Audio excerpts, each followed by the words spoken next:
आर्यन नावाचा एक हुशार मुलगा होता. तो सतत मोबाईल गेम्स आणि व्हर्च्युअल रियालिटीमध्ये गुंतलेला असायचा. त्याचे आईवडील म्हणायचे, बाळा थोडं खरं जग पण बघ.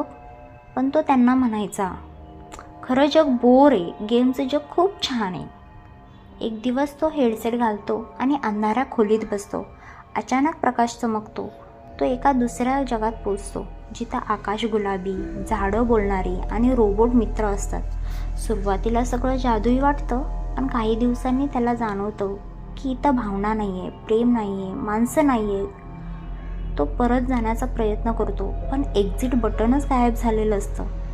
तेव्हा एक छोटा रोबोट येतो आणि त्याला म्हणतो, खरं जग शोधायचं असेल तर प्रेमाने विचार कर, मशीनने नाही. आर्यन डोळे मिटतो. आपल्या आईवडिलांचा आवाज आठवतो आणि अचानक हेडसेट बंद होतो. तो वास्तवात परततो.